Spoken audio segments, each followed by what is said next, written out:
휠체어 한 대가 탑승구 앞을 왔다 갔다 합니다. 잠시 후 영무원이 다가와 탑승이 어렵다고 손짓합니다. 다시 요청해보지만 역시 손을 가로젓습니다.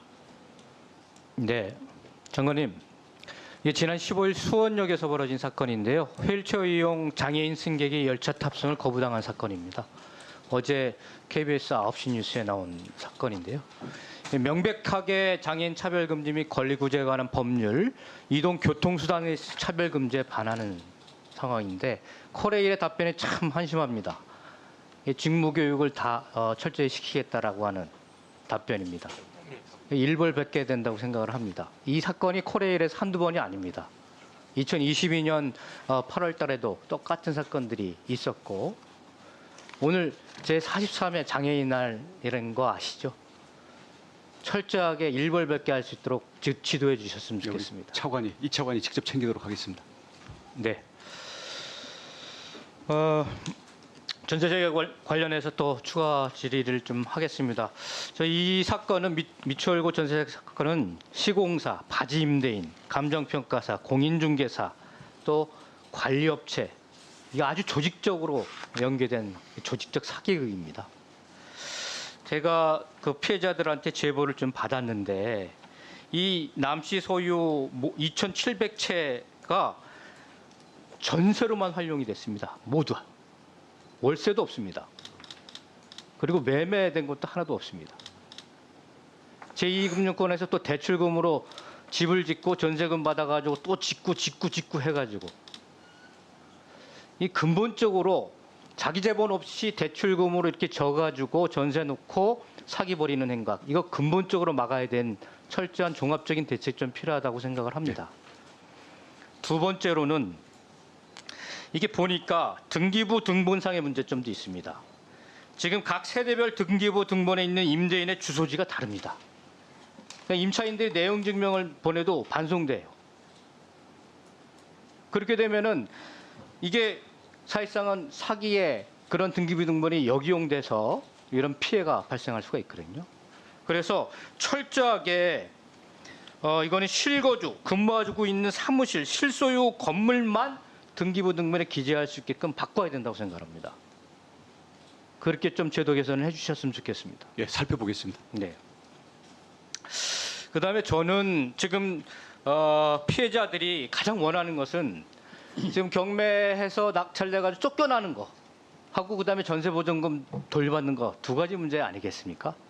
이 문제는 아까 장관님께서 찾아가는 상담 서비스 말씀하셨듯이 저는 이 문제는 맞춤형 정책이 필요하다고 생각이 됩니다. 단 한 가지 정책으로 해결될 수가 없는 겁니다.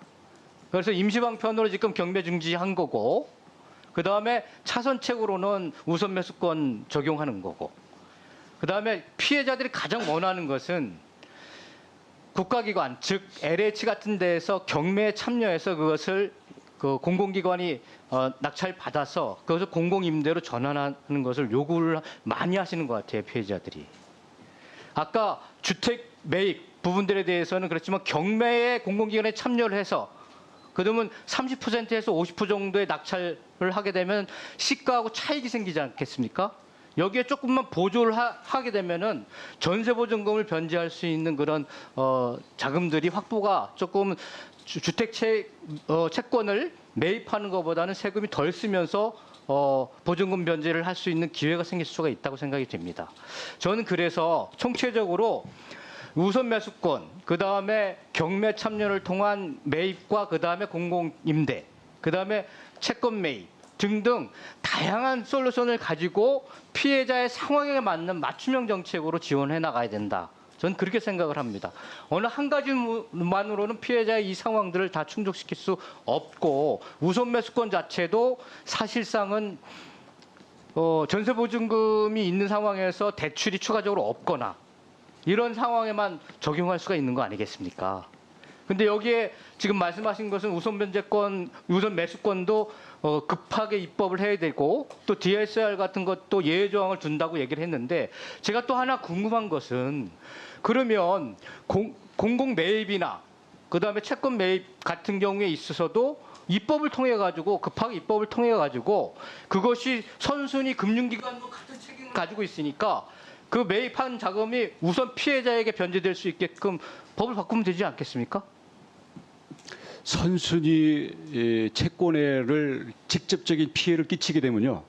헌법에 문제도 생길 수가 있고 금융기관들의 대출 기피 현상으로 금융제도 전체에 부담을 줄 수가 있습니다. 그래서 그런 부작용은 저희가 없는 방법을 찾으려고 하고 있는 겁니다. 그러니까 그래서 지금 전세 사기에 한해서 피해자 확인을 하고 확인 증명을 하고 이러한 정부의 적극적인 대책을 하고 있는 거 아니에요. 그걸 위해 또 지금 입법까지 하고 있는 거고. 그러면 그러한 것이 그 대출기관의 책임을 물어서 나중에 구상권을 통해서 대출기관들은 변제받도록 하고 우선 피해자에게 변제받을 수 있는 입법도 가능하다. 구상권을 누구한테 받으라는 거죠? 금융기관들 보고? 네. 우리가 해서 아니면은 그 구상권 관련돼서 청구를 해가지고 마련된 집주인이 금액으로 재산 다 숨기고 이순위로 하면 되잖아요. 금융기관들이 그거 금융기관하고 금융기관 주주들이 그거 허용할 것 같습니까? 그러면 저 금융기관 재산권인데? 이렇게 아니 금융기관들이 이렇게 저 사기범들하고 짜고 쳐가지고 이런 피해를 냈는데 그 책임들은 어떻게 물을 겁니까? 금융기관들이 사기범하고 짰다라는 주장은 제가 처음 듣습니다.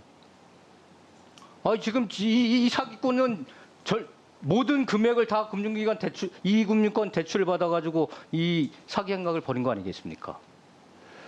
저희들이 모든 의혹에 대해서 수사하도록 요청을 했지만 저희들이 그 지금 대출했던 금융기관들이 그 사기범과 짰다라는 그런 전제는 저희는 하고 있지 않습니다. 그거를 안 짰다라고 하는 전제는 또 어떻게 아니, 나와요? 안 짰다는 전제는 아닙니다. 저희는 모든 가능성을 열어놓고 수사를 해달라는 거지 뭐 짰다. 그리고 금융기관들이 저 손실을 감수를 해야 된다. 이런 주장은 저희와는 전혀 관계없는 겁니다. 그건 의원님께서 책임지셔야 되는 주장입니다.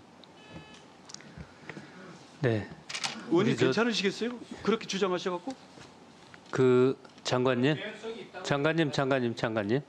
그 허영 의원님, 그 오죽하면 또 허영 의원님께서 그러한 질의를 하셨겠습니까? 이런 거 다 개연성이 있을 수 있다는 의미로 받아들여 주시고요. 뭐 단정짓거나 그런 건 아니지 않습니까?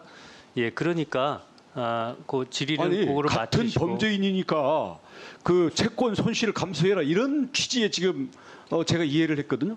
그렇지 않습니까? 조금 있다가요. 우리 저 허영 의원님, 저 주질의가 끝나고 나면 시간을 또 드리겠습니다. 예.